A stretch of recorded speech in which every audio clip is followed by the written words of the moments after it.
كنتوا تعرفوا إن التلات أماكن المميزة دول موجودين في مدينة نصر، مش التجمع ولا زايد؟ حرفيا جنة وسط الطبيعة والأشجار والشلالات، وفيهم كمان كافيهات ومطاعم مميزة قوي. والأماكن دي فعلا هتخلي خروجتكم مختلفة تماما عن المعتاد. يلا بينا نبدأ الفيديو مع بعض عشان نعرف التلات أماكن دول، بس ما تنسوش تعملوا لايك وتشتركوا في القناة. يلا بينا. وأول مكان معانا هو مكان اسمه ذا جاردن. المكان ده موجود جنب سور الحديقة الدولية.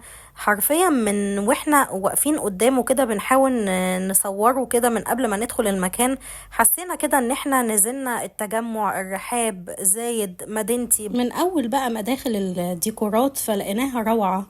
النافورة ومعاها اسم المكان والناس بتقف تتصور عندها، وبتطلع الصور تحفة جدا هناك. أماكن ومساحات خضراء في كل مكان، سلالم مضيئة وإضاءات أكتر عاملة أجواء للمكان كده ولا أروع.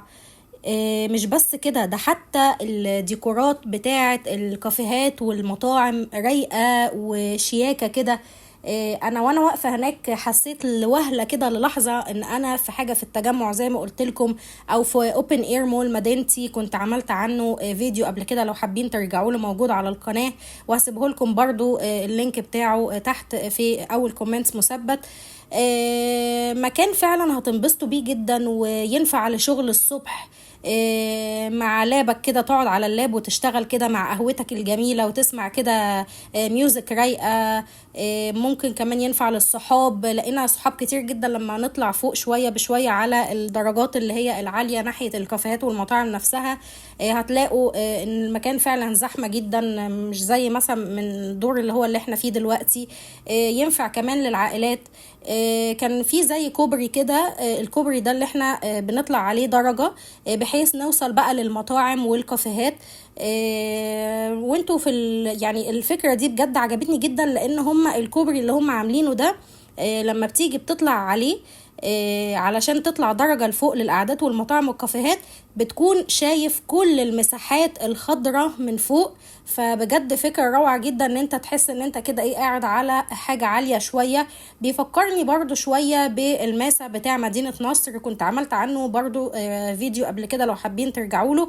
بس ده بقى على مطاعم وكافيهات كده من الشبابي الترندي اللي مشهورة قوي اللي الشباب بتحبها. زي ما انتم شايفين المكان زحمة جدا جدا، وكان فيه على فكرة جنسيات كتير، يعني ابتدى ان هو يتشهر مش على قد المصريين، لا ده فيه عرب وفي من السودان، وفي ناس يعني من دول الخليج، وفي ناس كتيرة جدا من جنسيات مختلفة، حتى لقينا ناس برضو تقريبا من يوروب. يعني المكان فعلا ابتدى ان هو يتعرف. فهي يعني جنة من المساحات الخضراء جوه مدينة نصر، بعيد برضو عن زحمة التجمع اللي بقت مؤخرا زحمة شويتين. برضو مكان بحيث ان احنا نقدر نتعدد في خروجاتنا بره زحمة برضو القاهرة نفسها، اللي هو مثلا مولات، اماكن مقفولة، سينمات، بس لا بقى في مطاعم وكافيهات كتيرة بشكل شيك جدا في مناطق مفتوحة تقدروا تشموا الهوا فيها، ومطاعم ناس كتيرة بتحبها وترندي زي ما قلت لكم. واخر حاجة قبل ما ندخل على المكان اللي بعده، فمكان ذا جاردن جامع حاجات كتيرة جدا. يعني مثلا لو حابين تشربوا قهوة ففي 9 to 9، وفي محل تاني برضو بيعمل بوبا وكوفي برضو للناس اللي بتحب البوبا. وفي برضو محل بتاع شاي كرك، وفي كولد ستون بتاع الايس كريم، وفي برضو محل بتاع بيتزا هيفتح قريب، وفي ستريت فود موجود، وفي برجر، وفي فرايد تشيكن. يعني وفي كفتة، محل برضو مشهور كده الشباب بتحبه قوي وترندي الفترة دي. و9 to 9، يعني في حاجات كتيرة جدا جدا برضو موجودة، يعني فرايتي مختلفة للي حابب يشرب حاجة، حابب ياكل ايس كريم، حابب قهوة، بس حابب بيتزا، حابب ستريت فود، زي ما قلت لكم كل حاجة موجودة هناك. يعني في تنوع جميل، والمكان فعلا هادي وهيعجبكم جدا. وانا فعلا اتفاجئت وانبسطت جدا بالمكان ان هو موجود في مدينة نصر. فحاجة مميزة جدا، ومدينة نصر اضافة للمكان، والمكان اضافة برضو لمدينة نصر. وبكده تكون خلصت جولتنا في ذا جاردن. بعد كده هندخل بقى على المكان اللي بعديه برضو، واحنا بنتمشى في مدينة نصر لمحناه بالصدفة. هو بالنسبة طبعا لذا جاردن انا اديله الريت بتاعه 9/10، عجبني تقريبا في كل حاجة. المكان اللي بعده اسمه ذا كورنر، برضو موجود تحت الكوبري او جنب الكوبري اللي هو بعد ذا جاردن. في برضو مجموعة من الكافيهات والمطاعم، بس هو اهدى شوية، مش زحمة زي التاني.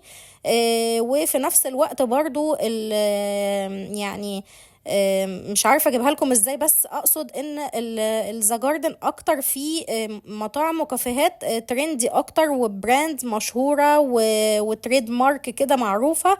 انما ذا كورنر اهدى شويه وما فيهوش اماكن معروفه قوي. ما لقيتش مبين عم سمير بتاع الفطير، هو ده بس اللي يمكن كنت عارفاه وكان مشهور هناك. بس برضو لذيذ. والمكان ده يعني ممكن اديله مثلا 6/10. والمكان التالت والأخير هو عند حديقة الطفل، مكان اسمه بارك فيو.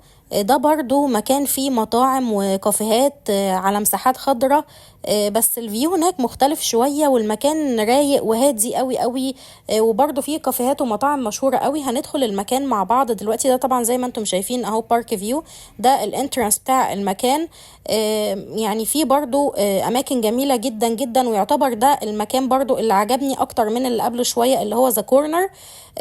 في برضو سكند كاب، وفي TPS، وفي مطاعم سوشي كتير، وفي برضو مزارع دينا للناس اللي هي بتحب البيتزا والفطاير، وفي هناك طبعا سينابون. فيعني في حاجات كتيرة جدا، وبرضو في زي كده ليك بتقعدوا حواليها. والإضاءة برضو هناك جميلة جدا جدا، وفي محلات آيس كريم، وفي كل حاجة برضو هناك تتخيلوها. فالمكان كان مميز قوي ورايق، وديكوراته مختلفة خالص عن ذا جاردن. الاتنين بصراحة اشيك اتنين عجبوني. ذا كورنر كان متوسط شوية. المكان ده هيبقى رايق قوي قوي الصبح. يعني فعلا يعني ايه، تحسوا ان انتوا في جنينة كده في المنتزه شوية.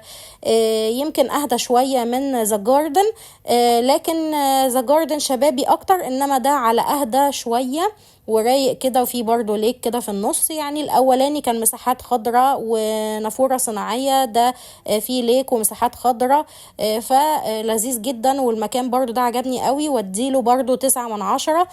فكده يكون الثلاث اماكن انا عرضتها لكم. اتمنى ان يكون الفيديو عجبكم، واكتبوا لي في الكومنتس تحت انهي مكان عجبكم من الثلاثة، وهل فعلا عجبوكم لدرجة ان انتوا بتفكروا تزوروهم ولا لا، وهل كنتوا تعرفوا الثلاث اماكن دول ولا اماكن جديدة عليكم شوية.